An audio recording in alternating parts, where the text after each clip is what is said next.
Fuck it.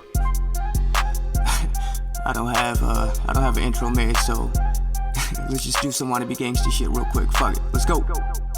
Welcome to Nahh B, covering sports of all sorts. If there's any breaking news, you know we got the report. Our one and only goal is to make this your podcast resort. Get you your favorite team updates, both on and off of the court. Breaking down everything, NFL, NBA, MMA. Not much a soccer fan, but might even cover Team USA. Is KD leaving Golden State? Is Jordan really the GOAT? Is LeBron comfortable in LA? We'll keep the team afloat.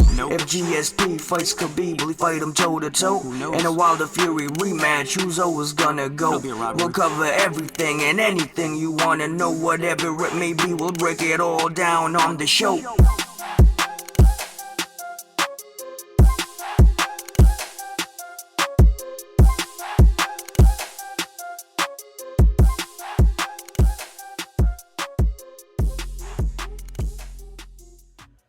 Yo, what is up, everybody? Welcome back to Nahh B Podcast. I am your host, Nahh B. This is going to be a post-review episode of UFC 243, Adesanya versus Whittaker. Wow. I was wrong. We're gonna start with that, but we're gonna get right into it and talk about it. I'm gonna go down the whole card and name off the winners of the fights and how they won and shit. And I'm gonna talk about the main card. And let's just say I only went 2 out of 5, so I need to hand out a couple apologies to a few motherfuckers. But alright, let's get right into it. Really quick, before we get started, just want to apologize for my hoodie mellow look. If you don't already know, I live up in Connecticut, and it's starting to get cold as fuck up here, and I don't like it at all. I don't have a heater down here, but I'm working on it. But yeah, just wanted to get that out the way, just so, before the shit talking commences. Alright, so getting into the card, it was UFC 243, Whittaker versus Adesanya. Date was October 5th, 2019. Location was in Melbourne, Australia. So, of course, the main event was Adesanya versus Whittaker. Adesanya won this fight by TKO KO in round 2. In the co-main event was Dan Hooker versus Iaquinta. Dan Hooker won this fight by unanimous decision. Before that was a heavyweight bout between Sergei Spivak taking on Tate. And Sergei Spivak won that fight by a submission via arm triangle in the second round. Before that was a welterweight bout between Diego Lima taking on Luke Jamu, and Diego Lima won that by a split decision. And to kick off the main card was a heavyweight bout between Jurgen Castro and Justin Tafa. And Jurgen Castro won that fight with a KO in round 1. Devastating KO. We'll talk about that. On the prelims, which was on ESPN2, the feature prelim bout was Jake Matthews taking on Rostam Akman, welterweight bout, and Jake Matthews won that fight by unanimous decision. Before that was another welterweight bout between Callan Potter taking on Makai Pitolo, and Callan Potter won that by unanimous decision. Before that was a lightweight bout between Brad Riddell taking on Jamie Mullarkey, and Brad Riddell won that by unanimous decision, and that fight also got fight of the night, which it was a fucking barn burner. These motherfuckers were just throwing haymakers and hooks, just straight up power shots all fucking fight. And this dude Mullarkey is a tough motherfucker, bro. I don't know how the fuck he took fucking 75% of the fucking shots he took and was still standing. Definitely deserved fight of the night, though. Regardless, before that, though, was a women's featherweight bout between Megan Anderson taking on Zara Farron. Probably fucked that name up. A few moments later. Anyways, Megan Anderson won that by submission via arm triangle in the first round. On the early prelims, which was on Fight Pass, of course, the feature prelim bout was the women's flyweight match between Ji Yeon Kim taking on Nadia Kassem, and Ji Yeon Kim won that by a TKO in round 2.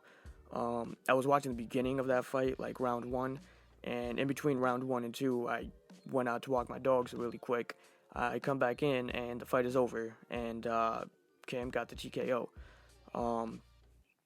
As I said, I was outside, but watching the replay, this girl throws fucking bombs. I forgot what they said her nickname was. It was like Fire Fists or some shit like that. Some shit like that. But something to do with her hands. But yeah, this broad is nice. Watching the replay, she really knew how to put it together with her hands. She started with the head, and then she started tearing up the fucking body, and that's what eventually dropped Nadia and finished the fight. But yeah, congrats to Kim. Great performance, and to kick off the whole card, it was a bantamweight bout between Khalid Taha taking on Bruno Silva, and Khalid Taha won that fight by submission via arm triangle. All right, now let's get right fucking into the post review. Like I said, I went only 2 out of 5 correct. I hate doing these goddamn review episodes after I had a horrible prediction output the night before, but fuck it, it's gonna fucking happen, and unfortunately it fucking happened. But the first fight on the main card was a heavyweight bout between Justin Tafa taking on Jurgen de Castro. I was incorrect on this one, but I pretty much said what would happen happened, just for the wrong fighter. I said the UFC definitely moved this fight up to the main card to replace Holm versus Pennington, and, banking on these two to just bang out from beginning to, the end of the fight, and that's pretty much what the fuck they got. But in my preview episode, I said that, I thought that Tafa would be the more, composed and calculated and patient fighter, with his strikes, but, yeah, so he made me look very stupid with that fucking comment, and he completely rushed in and threw a fucking a right hook, but and he's a southpaw, so it was a lead right hook, but he kept his fucking left hand like all the way fucking down, like he was just throwing, and his whole fucking left hand was all the way fucking down, and he got cracked by a perfectly timed shot, a perfectly timed right hook over the top by De Castro. Right before Tafa's shot landed. It was just perfect timing. And De Castro just fucking got that shit, dropped Tafa, and pretty much he just got the walk-off KO, Mark Hunt style in Australia. Oh, shit. So yeah, I predicted that one incorrect, very incorrect. Congrats to De Castro. That was definitely a great way to start the fucking card. But alright, let's keep it moving. Alright, the next fight up was the welterweight bout between Luke Jamiu taking on Diego Lima. I predicted this one correctly, thankfully. So it was a pretty competitive fight, and had a nice amount of action. Round 1 was a little slow, where they were each trying to figure each other out and, figure out each other's speed and timing and shit. And in my preview, I said that Luke, from what I seen and from what I remembered, Luke puts himself in, like, bad positions, and, this fight in round 1, he was pacing himself. Diego was landing the better shots, though, in this round, but round 1 was more the same, where they were just feeling each other out, and, Diego was landing more leg kicks than anything, and, anytime Luke was trying to land, it was pretty much a counter or just 1 or 2 big punches right over the top anytime Diego came close. Like I said, it was more the same all around, but the round could have gone either way. But, because Diego landed the better shots, in my opinion, I gave that round to him. Round 2, these guys really start brawling out now. Both fighters landed nice and heavy shots, and Luke even rocked Diego at one point with an uppercut.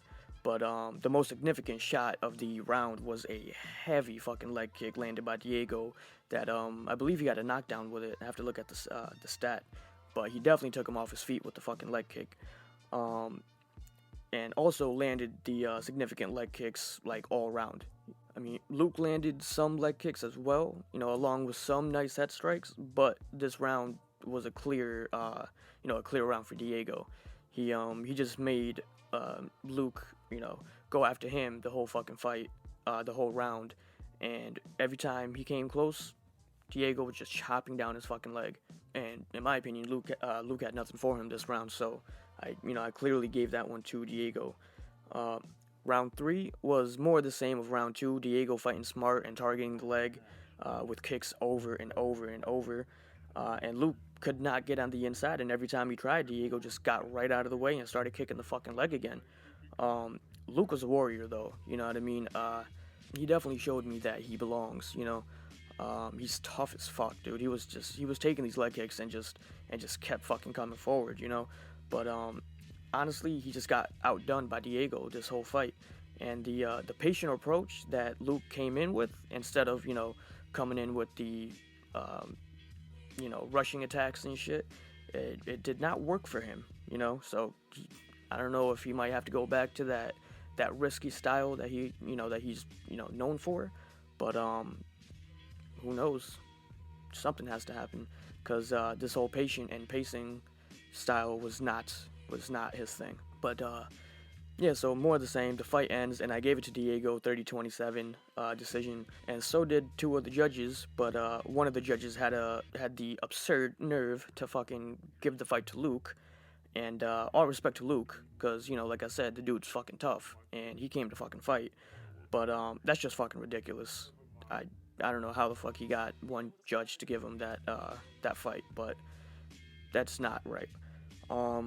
The fight ended in a split decision, obviously, win for Diego, but it should have been a unanimous decision, honestly.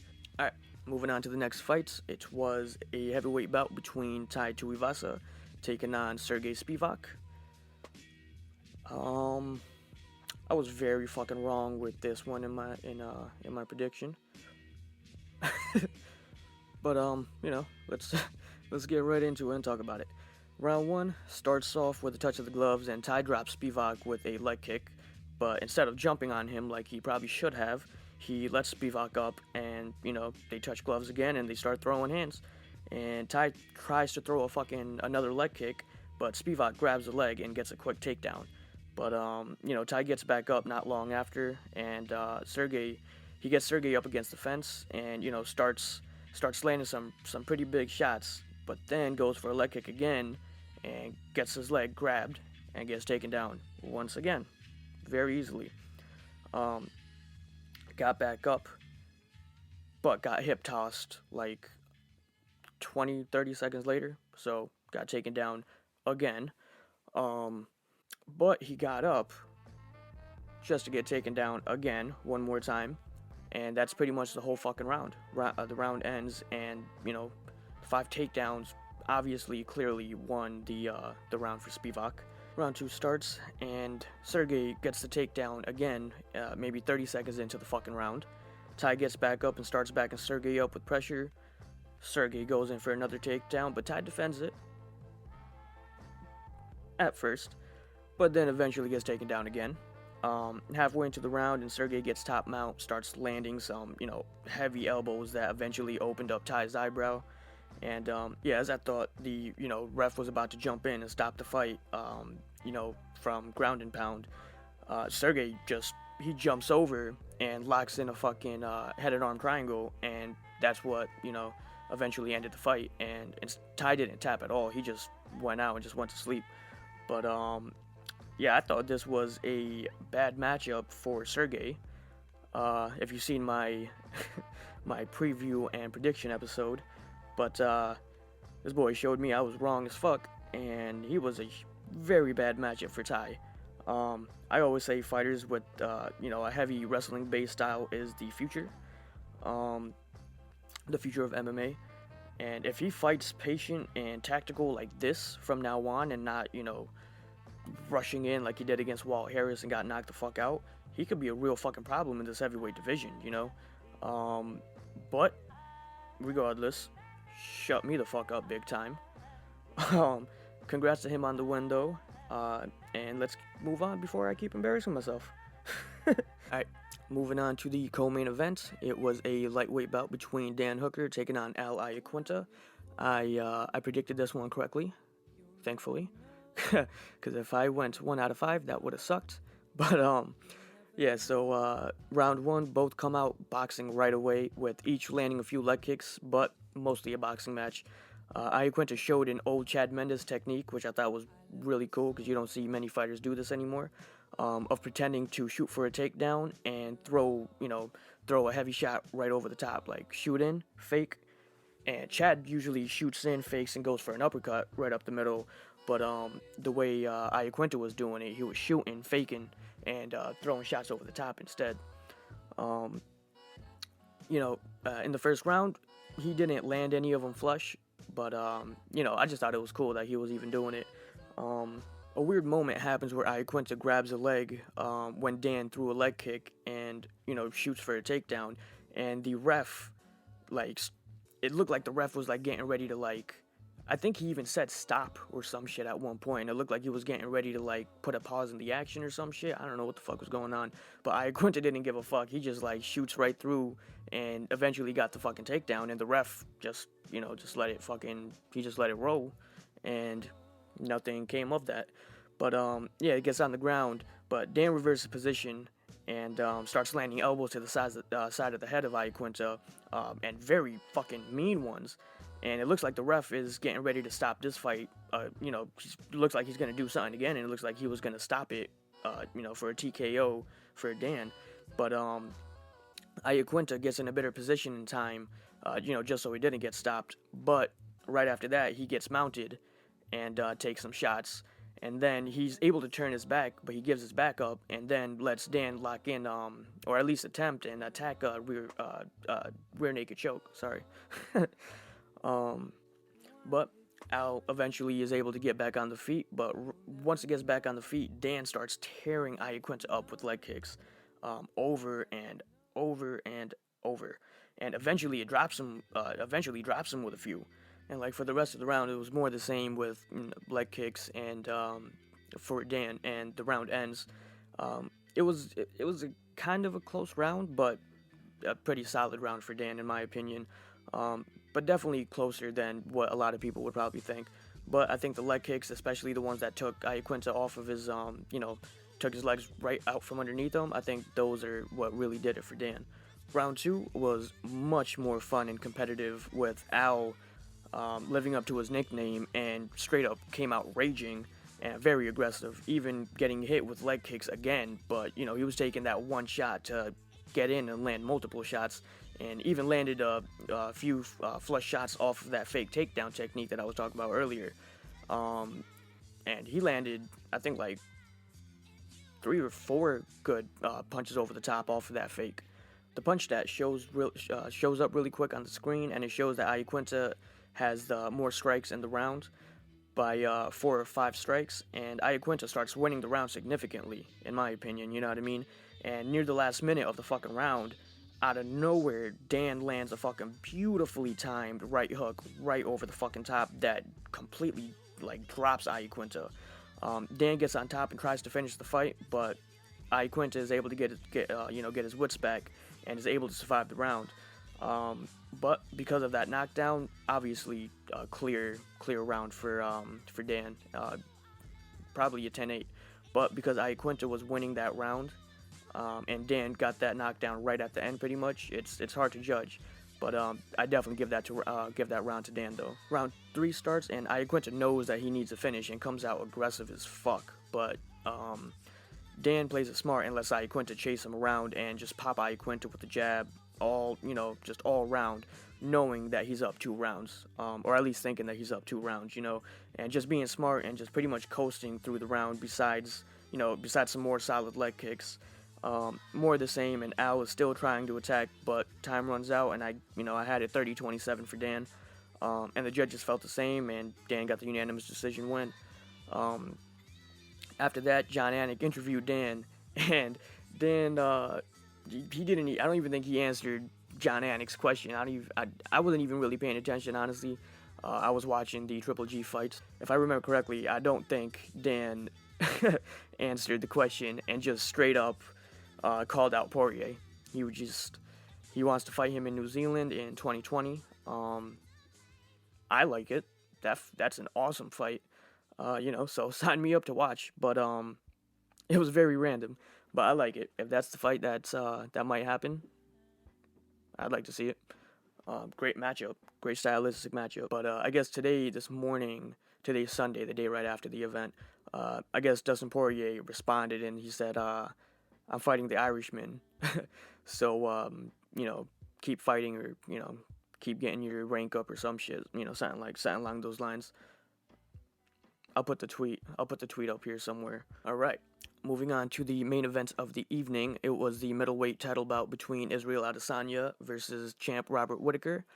I did not predict this one correctly at all. This was one of those that made me look stupid, but it's all right. I'll take that, though. I'll take it. But listen, man, this fight was fun for how long it lasted. First round starts and Robert is pressuring forward, landing some good punches, getting Izzy off balance. But Izzy was landing some right counters from hell, man. And, the shots that I said he loved throwing, but none of them landed with, like, full impact, but he was chucking them fucking counters. More of the same throughout the round, and Robert is blitzing in and out with, punches and out-voluming him at that point. Izzy was throwing one counter strike and, some leg kicks at, one at a time. And right when the round was about to fucking end, Izzy was able to land that fucking right over the top. Fucking beautifully timed. And completely fucking drops Whittaker. And, the ref doesn't stop it. It wasn't a one-shot stop. The ref did not stop it, and the round ends. Both fighters go to their corner, but you could clearly see that Robert is not all there, just yet. Very, very fucking mean and flush shot. Give me 1 second. I just realized it's 12:48. So, football is about to start. I just need to check my fantasy lineup really quick, and we get right back into it. I'm 1-3 in my league. This is bullshit. You look at my team, I should not be 1-3.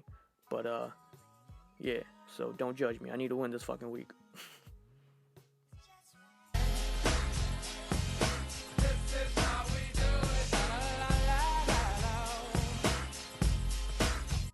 All right. Now, let's get right back into it. Sorry about that. I needed to make sure that Juju Shush. What the fuck? Juju Shush. I needed to make sure that Juju Smith-Schuster was starting and playing today because he was questionable. But all right, enough of football. Let's get back into MMA. Round 2 starts and Robert seems to shake it off a bit. He's still not all there, but he's as good as he's gonna be. And started pressuring again with blitzes, but on one of the blitzes in the entry, he and Izzy both threw 4 punches each. But Robert glanced just one of his shots and missed the other, while meanwhile Izzy missed the first and came back over with a fucking left hook from hell and crumbled Whittaker and sent him fucking flailing backwards and right onto the ground. And Israel got right on top of Whittaker and got the finish with ground and pound. And new champ, Israel Adesanya. I was wrong. I admit it. Very wrong. If you see my preview and prediction episode, I said that, Robert is...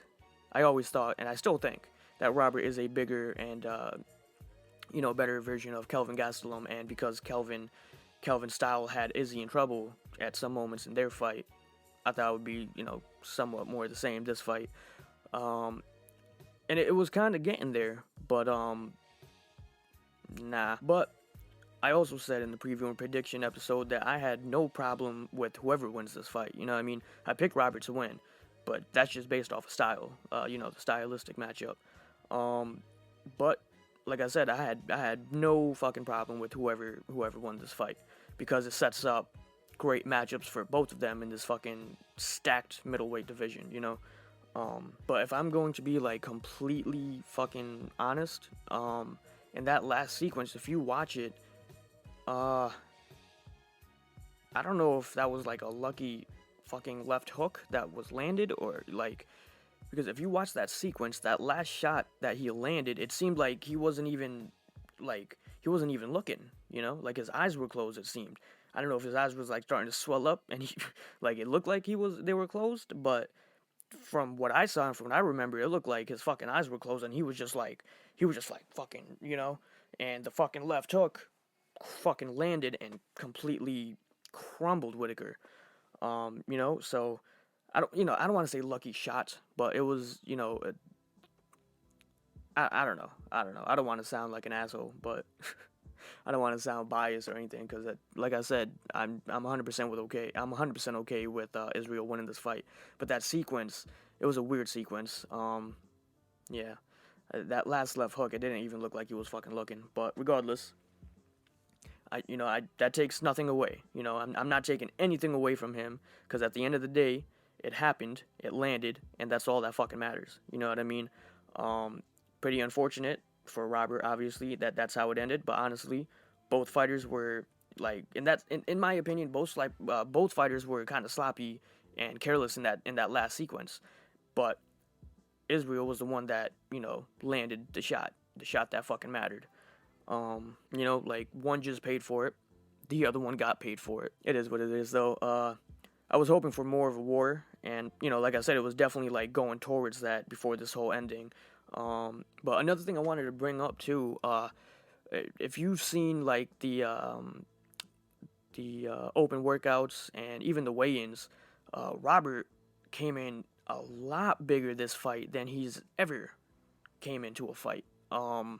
He put on a lot of muscle this fight, and he was definitely not as fast as he was in his fights, like, you know, against Romero. And it showed, you know.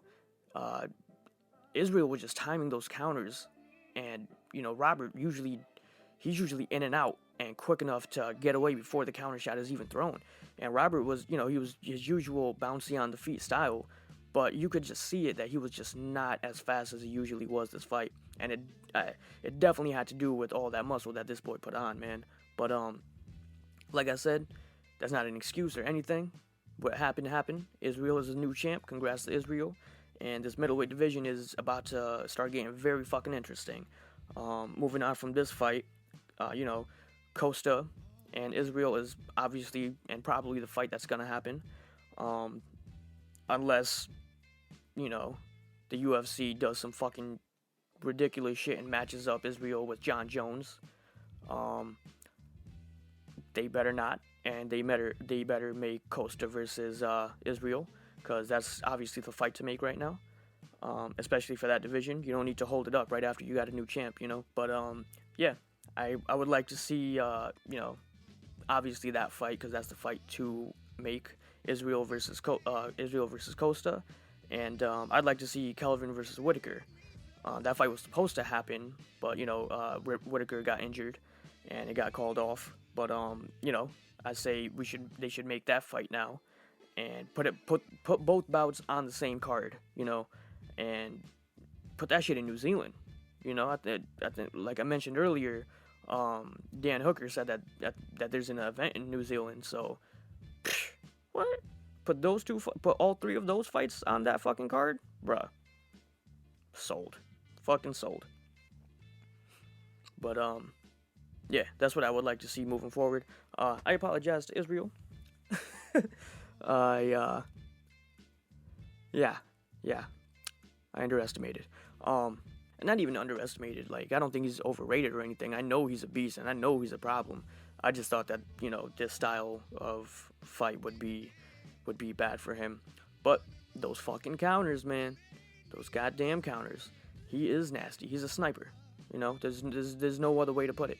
He's a fucking sniper. Patient and calculated sniper. Good for him. Can't wait to see what happens next in the division, but I just said what I would like to see, and hopefully that's what happens. It's about to hit 1 o'clock, so the games are about to start. So I'm going to wrap this up and go upstairs and edit this video out while I watch some football. So I'm gonna leave this at that. yeah, this was the UFC 243 post review.